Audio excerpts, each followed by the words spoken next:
अस्सलाम वालेकुम दोस्तों, आई होप कि ਤੁਸੀਂ ਬਿਲਕੁਲ ਠੀਕ ਹੋਵੋਗੇ। ਅੱਛਾ, ਇਹ ਕੁਰਬਾਨੀ ਦਾ ਗੋਸ਼ਤ ਪਿਆ ਤੇ ਅੱਜ ਅਸੀਂ ਇਹਨਾਂ ਦੇ ਬਣਾਵਾਂਗੇ ਚਪਲੀ ਕਬਾਬ। 1.5 ਕਿਲੋ ਦੀ ਅਸੀਂ ਰੈਸਪੀ ਬਣਾ ਰਹੇ ਹਾਂ। ਸਾਰੀਆਂ ਚੀਜ਼ਾਂ ਅਸੀਂ ਇਹਦੇ ਵਿੱਚ ਸ਼ਾਮਲ ਕਰਕੇ ਕੀਮਾ ਕਢਵਾ ਲਾਂਗੇ। ਉਸ ਤੋਂ ਬਾਅਦ ਅਸੀਂ ਅਦਰਕ ਲਸਣ ਦਾ ਪੇਸਟ ਪਾਵਾਂਗੇ।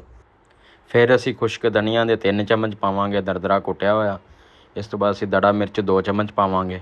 ਉਸ ਤੋਂ ਬਾਅਦ ਜ਼ੀਰਾ 2 ਚਮਚ ਪਾਵਾਂਗੇ ਅਸੀਂ। ਇਸ ਤੋਂ ਬਾਅਦ ਨਮਕ ਪਾਵਾਂਗੇ ਅਸੀਂ ਹਸਬੇ ਜ਼ਾਇਕਾ ਜਾਂ 2 ਚਮਚ। ਅਜਵਾਇਣ ਤਲੀ ਤੇ ਰੱਖ ਕੇ ਚੰਗੀ ਤਰ੍ਹਾਂ ਮਲ ਕੇ ਇਹ ਪਾਵਾਂਗੇ। ਇਸ ਤੋਂ ਬਾਅਦ ਅਸੀਂ ਕਾਲੀ ਮਿਰਚ ਦੀ 1 ਚਮਚ ਪੂਰੀ ਪਾਵਾਂਗੇ ਭਰ ਕੇ। ਇਸ ਤੋਂ ਬਾਅਦ ਅਸੀਂ 150 ਗ੍ਰਾਮ ਬੇਸਣ ਪਾਵਾਂਗੇ ਜਾਂ ਮਕਈ ਦਾ ਆਟਾ ਪਾਵਾਂਗੇ। ਅੰਡੇ ਪਾਵਾਂਗੇ 3 ਅਸੀਂ।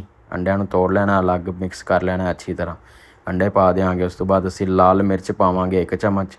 2 ਅਦਦ ਵੱਡੇ ਸਾਈਜ਼ ਦੇ ਟਮਾਟਰ ਚੋਪ ਕੀਤੇ ਉਹ ਪਾਵਾਂਗੇ। ਸਬਜ਼ ਧਨੀਆ ਪਾਵਾਂਗੇ ਅਤੇ ਅੱਛੀ ਤਰ੍ਹਾਂ ਇਹਨਾਂ ਨੂੰ ਮਿਕਸ ਕਰ ਲਾਂਗੇ ਸਾਰੀਆਂ ਚੀਜ਼ਾਂ ਨੂੰ। ਕੀਮੇ ਦੇ ਵਿੱਚ ਸਾਰੇ ਮਸਾਲੇ ਅੱਛੀ ਤਰ੍ਹਾਂ ਮਿਕਸ ਕਰ ਲਵਾਂਗੇ ਤਾਂ ਕਿ ਸਾਡਾ ਜ਼ਾਇਕਾ ਹੈ ਜਿਹੜਾ ਉਹ ਬਰਾਬਰ ਆਵੇ। ਅਤੇ ਇਸ ਤੋਂ ਬਾਅਦ ਅਸੀਂ ਇਹਨੂੰ ਇੱਕ ਅਲੱਗ ਬਾਉਲ ਦੇ ਵਿੱਚ ਪਾ ਕੇ ਅਸੀਂ ਫਰਿੱਜ ਦੇ ਵਿੱਚ ਰੱਖ ਦੇਣਾ 2 ਘੰਟਿਆਂ ਵਾਸਤੇ। ਅਤੇ ਹੁਣ ਅਸੀਂ ਆਪਣੇ ਤਵੇ 'ਤੇ ਆਇਲ ਗਰਮ ਕਰਾਂਗੇ ਅਤੇ 100 ਗ੍ਰਾਮ ਦਾ ਬਾਉਲ ਬਣਾ ਲਵਾਂਗੇ। ਉਹਦਾ ਫਿਰ ਅਸੀਂ ਚਪਲੀ ਕਬਾਬ ਤਿਆਰ ਕਰਾਂਗੇ। ਇਸ ਤਰ੍ਹਾਂ ਇਹਨੂੰ ਜਿਸ ਤਰ੍ਹਾਂ ਰੱਖ ਕੇ ਤਵੇ ਦੇ ਉੱਪਰ ਅੱਛੀ ਤਰ੍ਹਾਂ ਦਬਾਉਣਾ ਹੈ ਉੱਪਰੋਂ।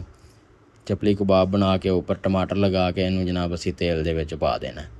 ਲਓ ਜੀ, ਇਹ ਸਾਡਾ ਫਰਾਈ ਹੋ ਰਿਹਾ ਜ਼ਬਰਦਸਤ ਤਰੀਕੇ ਦਾ। ਲਓ ਜੀ, ਫਰਾਈ ਹੋ ਚੁੱਕਿਆ। ਇਹ ਦੇਖੋ ਜੀ ਤੁਸੀਂ, ਇਸ ਤਰ੍ਹਾਂ ਸਾਰੇ ਕਬਾਬ ਅਸੀਂ ਤਿਆਰ ਕਰ ਲੈਣੇ ਨੇ। ਮਾਸ਼ਾਅੱਲਾ ਜੀ, ਜ਼ਬਰਦਸਤ ਲੁੱਕ ਬਣ ਗਈ ਹੈ। ਸਾਡੇ ਚਪਲੀ ਕਬਾਬ ਤਿਆਰ ਹੋ ਗਏ ਨੇ। ਅਤੇ ਹੁਣ ਅਸੀਂ ਇਹ ਕਰਨਾ ਹੈ ਕਿ ਅਸੀਂ ਅੱਜ ਸਿਰਫ ਆਪਣੇ ਇਕੱਲੇ ਢਿੱਡ 'ਤੇ ਹੱਥ ਨਹੀਂ ਮਾਰਨਾ। ਅਤੇ ਅੱਜ ਦਾ ਖਾਣਾ ਅਸੀਂ ਸ਼ੇਅਰ ਕਰਾਂਗੇ ਆਪਣੇ ਹਮਸਾਏ ਜਿਹੜੇ ਦੁਕਾਨਦਾਰ ਹਜ਼ਰਾਤ ਨੇ ਉਹਨਾਂ ਦੇ ਨਾਲ, ਕਿਉਂਕਿ 3 ਦਿਨ ਪਹਿਲੇ ਕੁਰਬਾਨੀ ਗੁਜ਼ਰੀ ਹੈ ਅਤੇ ਉਹਨਾਂ ਨੂੰ ਅਸੀਂ ਈਦ ਮੁਬਾਰਕ ਕਹਾਂਗੇ। ਅਤੇ ਨਾਲ ਉਹਨਾਂ ਨੂੰ ਜਨਾਬ ਅਸੀਂ ਅੱਜ ਦੁਪਹਿਰ ਦਾ ਖਾਣਾ ਪੇਸ਼ ਕਰਾਂਗੇ ਤਾਂ ਕਿ ਉਹਨਾਂ ਨੂੰ ਘਰੋਂ ਨਾ ਲਿਆਉਣਾ ਪਵੇ। ਇਹ ਲਓ ਜੀ, ਖਾਣਾ ਪੈਕ ਹੋ ਗਿਆ। ਤਕਰੀਬਨ 12-13 ਲੋਕਾਂ ਦਾ ਖਾਣਾ ਹੈ। ਤੋਂ ਪਹਿਲੇ ਜੇ ਅਸੀਂ ਦਿਆਂਗੇ ਮੈਡਮ ਜੀ ਨੇ ਲੈਬ ਵਾਲੇ ਉਹਨਾਂ ਨੂੰ। ਉਸ ਤੋਂ ਬਾਅਦ ਆਕਬ ਬਾਈ ਦਰਜ਼ੀ ਨੇ ਹਮਸਾਏ ਨੇ ਸਾਡੇ ਇਹਨਾਂ ਨੂੰ। ਇਸ ਬੱਚੇ ਦਾ ਅੱਬੂ ਮੇਰਾ ਬੇਲੀ ਹੈ ਜੀ, ਲੈਬ ਹੀ ਕਾਕਾ। ਅੱਛਾ, ਸਾਰੇ ਦੁਕਾਨਾਂ ਵਾਲੇ ਬੜੇ ਅੱਛੇ ਸਾਡੇ ਵਾਕਫ ਨੇ, ਦੋਸਤ ਬਣੇ ਨੇ, ਇਹਨਾਂ ਨਾਲ ਬਹੁਤ ਅੱਛਾ ਤਾਲੁਕ ਹੈ। ਸੁਬਹ ਸ਼ਾਮ ਮੁਲਾਕਾਤਾਂ ਹੁੰਦੀਆਂ ਰਹਿੰਦੀਆਂ ਨੇ। ਇਹ ਤੁਹਾਨੂੰ ਪਤਾ ਹੈ ਸਾਡੇ ਬਾਰਬਰ ਭਾਈ ਨੇ ਅਤੇ ਬੜੇ ਅੱਛੇ ਵੀਰ ਨੇ। ਬਹੁਤ ਅੱਛਾ ਤਾਲੁਕ ਹੈ ਇਹਨਾਂ ਭਾਈਆਂ ਦੇ ਨਾਲ। ਅੱਲਾਹ ਪਾਕ ਸਭ ਦੇ ਰਿਜ਼ਕ ਦੇ ਵਿੱਚ ਬਰਕਤਾਂ ਅਤਾ ਫਰਮਾਏ। ਅਤੇ ਹਾਜੀ ਸਾਹਿਬ ਦਾ ਤੁਹਾਨੂੰ ਪਤਾ ਹੀ ਹੈ ਨਾ, ਸੋਲਰ ਲਗਾਇਆ ਸੀ ਆਪਣਾ। ਇਹ ਵੀ ਯਾਰ ਬਣੇ ਨੇ, ਉਮਰ ਦੇ ਵਿੱਚ ਤਾਂ ਵੱਡੇ ਨੇ ਪਰ ਤਾਲੁਕ ਬੜਾ ਹੈ।